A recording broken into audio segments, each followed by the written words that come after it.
Subscribe. Press bell icon. Like, comment, share. Jalandhar ਦੇ ਸਮੂਹ ਨਿਵਾਸੀਆਂ ਨੂੰ ਮੇਰੀ ਪਿਆਰ ਭਰੀ ਸਤਿ ਸ਼੍ਰੀ ਅਕਾਲ ਜੀ। ਜਿਹੜੀ ਕੋਵਿਡ-19 ਨੂੰ ਲੈ ਕੇ ਲੇਟੈਸਟ ਪੋਜੀਸ਼ਨ ਜਿਹੜੀ ਜਲੰਧਰ ਡਿਸਟ੍ਰਿਕਟ ਦੀ ਹੈ ਉਸ ਦੇ ਵਿੱਚ ਹੁਣ ਤੱਕ ਕਨਫਰਮਡ ਕੇਸਿਸ ਟੋਟਲ 2112 ਨੇ ਤੇ ਉਹਨਾਂ ਚੋਂ 1622 ਕੇਸਿਸ ਜਿਹੜੇ ਹੁਣ ਤੱਕ ਡਿਸਚਾਰਜ ਹੋ ਚੁੱਕੇ ਨੇ। ਪਿੱਛੇ ਕਾਫੀ ਸਾਡੇ 2-3 ਦਿਨਾਂ ਦੇ ਵਿੱਚ ਕਾਫੀ ਪੇਸ਼ੈਂਟ ਡਿਸਚਾਰਜ ਹੋਏ ਨੇ, ਇਸ ਕਰਕੇ ਸਾਡੇ ਜਿਹੜਾ ਰਿਕਵਰੀ ਰੇਟ ਹੈ ਉਹ ਹੁਣ 77% ਪੇਸ਼ੈਂਟ ਡਿਸਚਾਰਜ ਹੋ ਚੁੱਕੇ ਨੇ ਤੇ ਜਿਹੜੇ ਐਕਟਿਵ ਕੇਸਿਸ ਨੇ ਉਹ 451 ਨੇ, ਜਿਹੜਾ ਕਿ ਤਕਰੀਬਨ 21% ਪੇਸ਼ੈਂਟ ਸਾਡੇ ਟੋਟਲ ਪੋਜ਼ਿਟਿਵ ਕੇਸਿਸ ਦੇ ਵਿੱਚੋਂ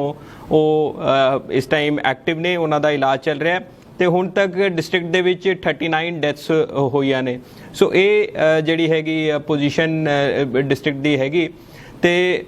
ਜਿੱਦਾਂ ਕਿ ਮੈਂ ਆਪ ਜੀ ਨਾਲ ਪਹਿਲਾਂ ਵੀ ਸ਼ੇਅਰ ਕਰ ਚੁੱਕਾ ਹਾਂ ਵੀ ਸਾਡੇ ਜਿਹੜੇ ਐਬਸੋਲੂਟ ਨੰਬਰ ਆਫ ਕੇਸਿਸ ਦੇ ਵਿੱਚ ਅਸੀਂ ਪੰਜਾਬ ਦੇ ਵਿੱਚ ਦੂਜੇ ਨੰਬਰ ਤੇ ਸਾਡੇ ਪੋਜ਼ਿਟਿਵ ਕੇਸਿਸ ਨੇ, ਬਟ ਜਿਹੜੀ ਸਾਡੀ ਡੈਥ ਰੇਟ ਹੈ ਉਹ 2% ਤੋਂ ਵੀ ਘੱਟ ਹੈ ਤੇ ਅਸੀਂ ਟੌਪ 10 ਦੇ ਵਿੱਚ ਵੀ ਫੀਚਰ ਨਹੀਂ ਕਰਦੇ। ਤੇ ਉਹ ਸਾਡਾ ਮੇਨ ਫੋਕਸ ਉਹੀ ਲੱਗਿਆ ਹੋਇਆ ਵੀ ਅਸੀਂ ਆਪਣੀ ਡੈਥਸ ਨੂੰ ਕੰਟਰੋਲ ਕਰਕੇ ਆਪਣੀ ਡੈਥ ਰੇਟ ਜਾਂ ਕੇਸ ਫੈਟੈਲਿਟੀ ਰੇਟ ਨੂੰ ਘਟਾਈਏ, ਕਿਉਂਕਿ ਜਾਨ ਬਚਾਉਣਾ ਸਭ ਤੋਂ ਇੰਪੋਰਟੈਂਟ ਹੈ। ਹੁਣ ਤੱਕ ਜਿਹੜੇ ਸਾਡੇ ਐਫਰਟਸ ਚੱਲ ਰਹੇ ਸੀਗੇ, ਪਿੱਛੇ ਅਸੀਂ ਕਾਫੀ ਪ੍ਰਾਈਵੇਟ ਸੈਕਟਰ ਦੇ ਸਾਰੇ ਹਸਪੀਟਲਸ ਦੇ ਨਾਲ ਤਾਲਮੇਲ ਦੇ ਵਿੱਚ ਸੀਗੇ ਤੇ ਉੱਥੇ ਕੈਪੈਸਿਟੀ ਵਧਾਉਣ ਦੀ ਲਗਾਤਾਰ ਗੱਲ ਚੱਲ ਰਹੀ ਹੈ। ਉਹਦੀ ਮੈਂ ਅਪਡੇਟਡ ਇਨਫੋਰਮੇਸ਼ਨ ਆਪ ਜੀ ਨਾਲ ਸਾਰਿਆਂ ਨਾਲ ਸਾਂਝਾ ਕਰਨਾ ਚਾਹੁੰਦਾ। ਟੋਟਲ ਹੁਣ ਇਸ ਟਾਈਮ ਜਿਹੜੇ ਪ੍ਰਾਈਵੇਟ ਹਸਪੀਟਲਸ ਜਿਹੜੇ ਆਲਰੇਡੀ ਸੈਟਅਪ ਕਰ ਚੁੱਕੇ ਨੇ ਤੇ ਜਿੱਥੇ ਇਸ ਟਾਈਮ ਕੋਵਿਡ ਪੋਜ਼ਿਟਿਵ ਪੇਸ਼ੈਂਟ ਦਾ ਇਲਾਜ ਚੱਲ ਰਿਹਾ ਹੈ, ਉਹ ਟੋਟਲ 7 ਹਸਪੀਟਲਸ ਜਿਹੜੀ ਹੈ ਕਿ ਆਪਰੇਸ਼ਨਲ ਹੋ ਚੁੱਕੀਆਂ ਨੇ ਤੇ ਉਹਨਾਂ ਦਾ ਨਾਮ ਜਿਹੜਾ ਮੈਂ ਲੈਣਾ ਚਾਹਾਂਗਾ, ਤੁਸੀਂ ਸਕਰੀਨ ਦੇ ਉੱਤੇ ਵੀ ਦੇਖ ਸਕਦੇ ਹੋ। ਜਿਹੜੀ ਇਹ 7 ਫੈਸਿਲਿਟੀਜ਼ ਨੇ, IMA Shahkot, Joshi hospital, capital hospital, Patel hospital, ਪਿੰਮਸ, Johal hospital ਤੇ NHS ਹਸਪੀਟਲ। ਇਹ 7 ਹਸਪੀਟਲਸ ਦੇ ਵਿੱਚ ਇਸ ਟਾਈਮ ਜਿਹੜੇ ਹੈਗੇ ਟੋਟਲ ਲੈਵਲ 2 ਬੈਡਸ 85 ਨੇ। ਜਦੋਂ ਲੈਵਲ 2 ਬੈਡਸ ਦਾ ਮਤਲਬ ਹੈ ਜਿੱਥੇ ਘੱਟੋ ਘੱਟ ਪਾਈਪਡ ਆਕਸੀਜਨ ਸਪਲਾਈ ਦੀ ਅਵੇਲੇਬਿਲਿਟੀ ਹੋਣੀ ਚਾਹੀਦੀ ਹੈ ਉਹ ਬੈਡਸ ਦੇ ਉੱਤੇ, ਉਹ ਟੋਟਲ 85 ਬੈਡ ਇੱਥੇ ਅਵੇਲੇਬਲ ਨੇ, ਜਿਨ੍ਹਾਂ ਦੇ ਵਿੱਚੋਂ 43 ਬੈਡਸ ਆਕਿਊਪਾਈਡ ਨੇ ਤੇ ਇਸ ਟਾਈਮ 42 ਅਵੇਲੇਬਲ ਹੈਗੇ। ਤੇ ਉੱਦਾਂ ਹੀ ਲੈਵਲ 3 ਬੈਡਸ ਅਸੀਂ ICU ਬੈਡਸ ਨੂੰ ਕਹਿੰਦੇ ਆ, ਜਿੱਥੇ ICU ਫੈਸਿਲਿਟੀ ਅਵੇਲੇਬਲ ਹੈ ਵਿਦ ਜਾਂ ਤਾਂ ਵੈਂਟੀਲੇਟਰ ਦੇ ਨਾਲ ਜਾਂ ਵਿਦਾਊਟ ਵੈਂਟੀਲੇਟਰ, 2 ਟਾਈਪ ਦੇ ICU ਬੈਡਸ ਹੈ। ਮੈਂ ਪਹਿਲੇ ਵੀ ਪ੍ਰੀਵੀਅਸਲੀ ਆਪ ਜੀ ਸਾਰਿਆਂ ਨਾਲ ਜਿਹੜੇ ਇਹ ਲੈਵਲ 2 ਲੈਵਲ 3 ਬੈਡਸ ਦੇ ਜਿਹੜੇ ਗਵਰਨਮੈਂਟ ਵੱਲੋਂ ਮੈਕਸਿਮਮ ਰੇਟ ਫਿਕਸ ਕੀਤੇ ਗਏ ਨੇ ਉਹ ਵੀ ਸ਼ੇਅਰ ਕੀਤੇ ਸੀਗੇ, ਤਾਂ ਕਿ ਸਾਰੇ ਜਲੰਧਰ ਨਿਵਾਸੀਆਂ ਨੂੰ ਮਾਲੂਮ ਹੋਵੇ ਵੀ ਜੇਕਰ ਉਹ ਕਿਸੇ ਪ੍ਰਾਈਵੇਟ ਅਦਾਰੇ ਦੇ ਲਈ ਦੇ ਕੋਲ ਜਾਂਦੇ ਨੇ ਇਲਾਜ ਲਈ ਤੇ ਉਹਨਾਂ ਤੋਂ ਕੀ ਚਾਰਜਸ ਲਿੱਤੇ ਜਾਣਗੇ। ਤੋ ਇੱਥੇ ਲੈਵਲ 3 ਬੈਡਸ ਜਿਹੜੇ ਸਾਡੇ ਹੈਗੇ ਇਸ ਟਾਈਮ 27 ਬੈਡਸ ਨੇ, ਜਿਨ੍ਹਾਂ 'ਚੋਂ ਆਕਿਊਪਾਈਡ 5 ਹੈ ਤੇ 22 ਬੈਡਸ ਅਵੇਲੇਬਲ ਨੇ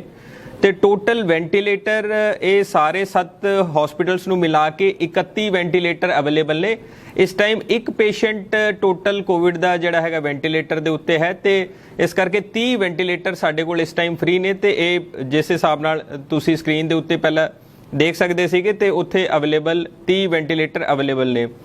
ਇਹਨਾਂ ਤੋਂ ਇਲਾਵਾ ਜਿਹੜਾ ਜਦੋਂ ਅਸੀਂ ਹੁਣ ਟੋਟਲ ਆਉਣ ਵਾਲੇ ਅਗਸਤ ਪਹਿਲੇ ਹਫਤੇ ਦੇ ਲਈ ਬਾਕੀ ਸਾਰੇ ਪ੍ਰਾਈਵੇਟ ਜਿਹੜੇ ਸਾਡੇ ਕੋਲ ਤਕਰੀਬਨ 26 ਮੇਜਰ ਹਸਪੀਟਲ ਦੇ ਨਾਲ ਸਾਡੀ ਲਗਾਤਾਰ ਗੱਲਬਾਤ ਚੱਲ ਰਹੀ ਹੈ, ਉਹਨਾਂ ਦੀ ਕੈਪੈਸਿਟੀ ਜਿਹੜੀ ਕਿ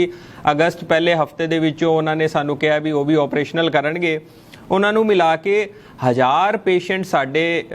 1000 ਬੈਡਸ ਜਿਹੜੇ ਹੈਗੇ ਲੈਵਲ 2 ਤੇ ਲੈਵਲ 3 ਦੇ including civil hospital and CHC and ਜਿਹੜੇ ਸਾਡੇ ਕੋਲ ਮਿਲਟਰੀ ਹਸਪੀਟਲ ਦੇ ਵਿੱਚ ਹੈ,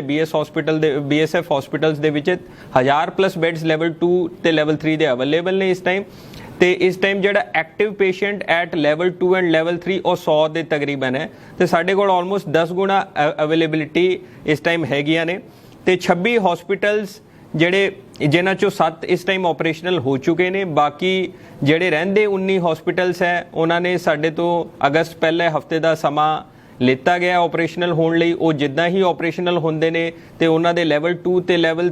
3 ਦੇ ਉੱਤੇ ਕਿੰਨੇ ਬੈੱਡਸ ਹੋਣਗੇ ਉਹ ਵੀ ਮੈਂ ਅਗਲੇ ਹਫਤੇ ਤੱਕ ਆਪ ਜੀ ਨਾਲ ਰੂਬਰੂ ਹੋ ਕੇ ਸਾਂਝਾ ਕਰਾਂਗਾ ਵੀ ਕਿੱਥੇ ਕਿੰਨੀ ਫੈਸਿਲਿਟੀਜ਼ ਹੈ। ਉਹਦੇ ਉੱਤੇ ਅਸੀਂ ਜਿੱਥੇ ਵੀ ਇਹ ਹਸਪੀਟਲਸ ਦੇ ਵਿੱਚ ਫੈਸਿਲਿਟੀ ਆਪਰੇਸ਼ਨਲ ਹੋ ਗਈ ਹੈ, ਅਸੀਂ ਹਸਪੀਟਲ ਦੇ ਉੱਤੇ 3-4 ਹਸਪੀਟਲਾਂ ਦੇ ਉੱਤੇ ਇੱਕ ਸਿਵਲ ਆਫਿਸਰ ਇੰਚਾਰਜ, ਇੱਕ ਮੈਡੀਕਲ ਆਫਿਸਰ ਇੰਚਾਰਜ ਉੱਥੇ ਅਪਾਇੰਟ ਕੀਤਾ ਗਿਆ ਹੈ ਤੇ ਰਿਸੈਪਸ਼ਨ ਏਰੀਆ ਦੇ ਵਿੱਚ ਸਾਰੇ ਹਸਪੀਟਲਸ ਦੇ ਵਿੱਚ ਜਿਹੜੇ ਆਪਰੇਸ਼ਨਲ ਨੇ ਉੱਥੇ ਉਹਨਾਂ ਦੇ ਨੰਬਰ ਡਿਸਪਲੇ ਕਰ ਦਿੱਤੇ ਗਏ ਨੇ, ਉਹ ਸਿਵਲ ਆਫਿਸਰ ਦੇ, ਉਹ ਮੈਡੀਕਲ ਆਫਿਸਰ ਦੇ, ਤਾਂ ਕਿ ਕਿਸੇ ਵੀ ਪੇਸ਼ੈਂਟ ਨੂੰ ਕੋਈ ਦਿੱਕਤ ਆਉਂਦੀ ਹੈ ਤਾਂ ਉਹ ਸਾਡੇ ਸਰਕਾਰੀ ਡਾਕਟਰ ਜਾਂ ਸਰਕਾਰੀ ਸਿਵਲ ਆਫਿਸਰ ਨੂੰ ਸੰਪਰਕ ਕਰ ਸਕਦਾ ਹੈ। ਤੇ ਈਵਨ ਉੱਥੇ ਕੰਟਰੋਲ ਰੂਮ ਜਿਹੜਾ ਸਾਡਾ ਸੈਂਟਰਲਾਈਜ਼ ਕੰਟਰੋਲ ਰੂਮ ਨੰਬਰ ਹੈ, ਕੰਟਰੋਲ ਰੂਮ ਹੈ ਜਿਸ ਦਾ ਨੰਬਰ ਹੈਗਾ 222 44 17 222 4417। ਇਹ ਨੰਬਰ ਬਹੁਤ ਹੀ ਜ਼ਿਆਦਾ ਇੰਪੋਰਟੈਂਟ ਹੈ ਕਿਉਂਕਿ ਇਸ ਨੰਬਰ ਤੇ ਕੋਈ ਵੀ ਪੇਸ਼ੈਂਟ ਕਦੇ ਵੀ ਕਾਲ ਕਰਕੇ ਲੇਟੈਸਟ ਇਨਫੋਰਮੇਸ਼ਨ ਲੈ ਸਕਦੇ ਨੇ ਵੀ ਕਿੱਥੇ ਬੈੱਡਸ ਦੀ ਅਵੇਲੇਬਿਲਿਟੀ ਹੈ, ਕਿੱਥੇ ਅਸੀਂ ਪ੍ਰਾਈਵੇਟਲੀ ਟ੍ਰੀਟਮੈਂਟ ਲਈ ਜਾ ਸਕਦੇ ਹਾਂ।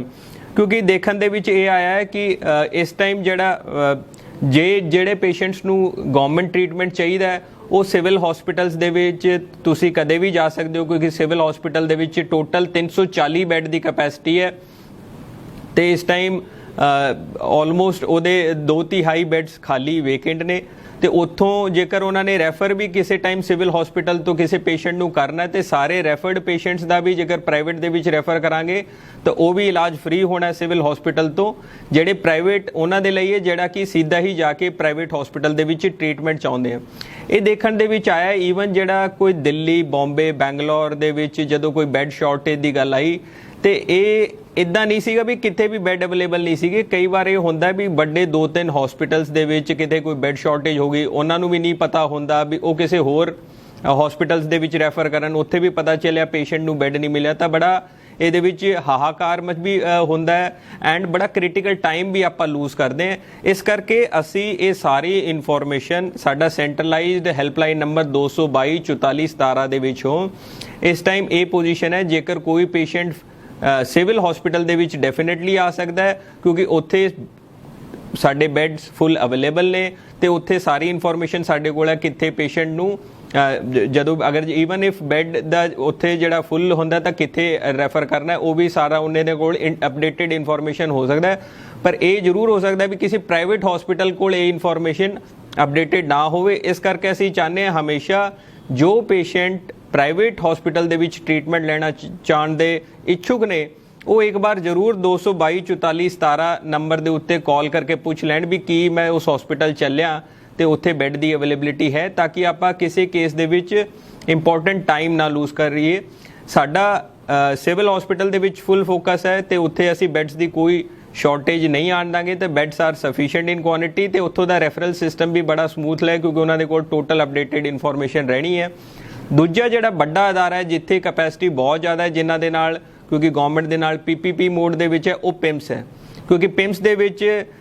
ਇਸ ਸਮੇਂ ਜਿਹੜਾ ਮੈਂ ਦੇਖ ਰਿਹਾ 13 ਬੈੱਡਸ ਦੇ ਅਗੇਂਸਟ ਲੈਵਲ 2 ਦੇ 1 ਆਕਿਊਪਾਈਡ ਹੈ, 12 ਅਵੇਲੇਬਲ ਹੈ ਤੇ ਲੈਵਲ 3 ਦੇ ਬੈੱਡਸ 2 ਚੋਂ 0 ਆਕਿਊਪਾਈਡ ਹੈ, 2 ਅਵੇਲੇਬਲ ਹੈ ਤੇ ਇਹ ਇੱਥੇ ਵੀ ਪਿਮਸ ਦੇ ਨਾਲ ਸਾਡੀ ਇਹ ਡਿਸਕਸ਼ਨ ਹੋਈ ਹੈ ਜਦੋਂ ਇਹ ਬੈੱਡ ਫਿਲ ਹੋ ਜਾਣਗੇ ਜਿਹੜੇ 20-22 ਬੈੱਡ ਆਫਰ ਕਰ ਰਹੇ ਨੇ ਤੇ ਉੱਥੇ ਅਵੇਲੇਬਿਲਿਟੀ ਆਪਾਂ ਹੋਰ ਇਨਸ਼ੋਰ ਕਰਾਣੀ ਹੈ ਤੇ ਅਸੀਂ ਉੱਥੇ ਇੱਕ ਪੂਰਾ ਫਲੋਰ ਚਲਵਾ ਕੇ 100 ਬੈੱਡ ਐਡੀਸ਼ਨਲ ਐਡ ਕਰ ਸਕਦੇ ਨੇ। ਸੋ ਇਹ ਮੈਨੂੰ ਰੀਜ਼ਨੇਬਲੀ ਇਹ ਜਿਹੜੀ ਅਸੈਸਮੈਂਟ ਇਹ ਹੈ ਵੀ ਸਿਵਲ ਹਸਪੀਟਲ ਦੇ ਵਿੱਚ ਤੇ ਪਿਮਸ ਦੇ ਵਿੱਚ ਬੈੱਡਸ ਦੀ ਅਵੇਲੇਬਿਲਿਟੀ ਦੀ ਸ਼ਾਰਟੇਜ ਐਟਲੀਸਟ ਇਨ ਦ ਸ਼ਾਰਟ ਟਰਮ ਕੋਈ ਨਹੀਂ ਹੈ ਤੇ ਤੁਸੀਂ ਉੱਥੇ ਜਾ ਸਕਦੇ ਹੋ। ਪ੍ਰਾਈਵੇਟ ਹਸਪੀਟਲ ਕਿਉਂਕਿ ਉਹ ਉਹਨਾਂ ਦੀ ਬੈੱਡ ਕੈਪੈਸਿਟੀ ਹਲੇ ਲਿਮਿਟਿਡ ਹੈ ਬਟ ਮਿਲਾ ਕੇ ਕਾਫੀ ਸਾਡੀ ਕੰਫਰਟੇਬਲ ਪੋਜੀਸ਼ਨ ਹੈ ਤੇ ਅਸੀਂ ਹਲੇ ਉਹਨਾਂ ਨੂੰ ਰਿਕੁਐਸਟ ਮੋਡ ਦੇ ਵਿੱਚ ਹਾਂ ਵੀ ਅਸੀਂ ਹੋਰ ਵਧਾ ਸਕਦੇ ਤੇ ਉਹਨਾਂ ਨੇ ਵੀ ਸਾਨੂੰ ਇਹ ਆਸ਼ਵਾਸਨ ਦਿੱਤਾ ਹੈ ਵੀ ਜੇਕਰ ਕੋਈ ਹੋਰ ਸਰਜ ਪੇਸ਼ੈਂਟ ਦਾ ਆਉਂਦਾ ਤੇ ਅਸੀਂ ਲਗਾਤਾਰ ਬੈੱਡ ਐਡ ਕਰਦੇ ਰਹਾਂਗੇ ਤਾਂ ਕਿ ਕਦੇ ਵੀ ਕੋਈ ਜਲੰਧਰ ਨਿਵਾਸੀਆਂ ਨੂੰ ਕੋਈ ਦਿੱਕਤ ਨਾ ਹੋਵੇ। ਇਹਦੇ ਲਈ ਇੰਪੋਰਟੈਂਟ ਇਹ ਹੈ ਵੀ ਸਾਰੇ ਜੇਕਰ ਤੁਸੀਂ ਕਿਸੇ ਪ੍ਰਾਈਵੇਟ ਹਸਪੀਟਲ ਦੇ ਵਿੱਚ ਜਾ ਰਹੇ ਹੋ ਤੇ ਸਾਡੇ ਕੰਟਰੋਲ ਰੂਮ ਨੰਬਰ 222 44 17 ਦੇ ਵਿੱਚ ਜ਼ਰੂਰ ਫੋਨ ਕਰਕੇ ਜਾਓ ਤਾਂ ਕਿ ਆਪਾਂ ਕਦੇ ਵੀ ਕ੍ਰਿਟੀਕਲ ਟਾਈਮ ਨੂੰ ਲੂਜ਼ ਨਾ ਕਰੀਏ। ਤੇ ਇੱਕ ਵਾਰ ਆਖੀਰ ਦੇ ਵਿੱਚ ਮੈਂ ਇਹ ਫੇਰ ਅਪੀਲ ਕਰਾਂਗਾ ਕਿ ਅਸੀਂ ਕੋਮੋਰਬਿਡ ਪੇਸ਼ੈਂਟ ਖਾਸ ਕਰ diabetes, hypertension, coronary artery disease, kidney disease ਕੁਝ ਜਿਹੜੇ ਇਸ ਟਾਈਪ ਦੀ ਕੋਮੋਰਬਿਡ ਹੈ ਉਹ ਜੇਕਰ ਪੇਸ਼ੈਂਟ ਸਿੰਪਟੋਮੈਟਿਕ ਹੋ ਜਾਂਦੇ ਜਾਂ ਤੁਹਾਨੂੰ ਇਹ ਸ਼ੱਕ ਹੈ ਵੀ ਇਹ ਕੋਈ ਪੋਜ਼ਿਟਿਵ ਪੇਸ਼ੈਂਟ ਦੇ ਕੰਟੈਕਟ ਦੇ ਵਿੱਚ ਆਏ ਨੇ ਤੇ ਉਹਨਾਂ ਦਾ ਜ਼ਰੂਰ ਆਪਾਂ ਇਮੀਡੀਏਟਲੀ ਟੈਸਟ ਕਰਾਈਏ, ਕਿਉਂਕਿ ਜਿੰਨੀ ਡੈਥਸ ਹੋਈਆਂ ਨੇ ਉਹ ਸਾਰੇ ਕੋਮੋਰਬਿਡ ਕੇਸਿਸ ਨੇ, ਤਾਂ ਕਿ ਆਪਾਂ ਵੱਧ ਤੋਂ ਵੱਧ ਜਾਨ ਬਚਾ ਸਕੀਏ। ਤੇ ਇਹ ਸਹਿਯੋਗ ਦੇ ਨਾਲ ਸਾਨੂੰ ਉਮੀਦ ਹੈ ਅਸੀਂ ਜਲੰਧਰ ਦੇ ਉੱਤੇ ਜਿਹੜੇ ਹੈ ਅਸੀਂ ਡੈਥਸ ਨੂੰ ਮਿਨੀਮਾਈਜ਼ ਕਰ ਸਕਾਂਗੇ ਤੇ ਸਾਡੀ ਕੇਸ ਫੈਟੈਲਿਟੀ ਦੀ ਡੈਥ ਰੇਟ ਤੇ ਵੀ ਪੂਰਾ ਕੰਟਰੋਲ ਕਰ ਸਕਾਂਗੇ। ਸਾਰਿਆਂ ਦਾ ਜੀ ਬਹੁਤ ਬਹੁਤ ਧੰਨਵਾਦ।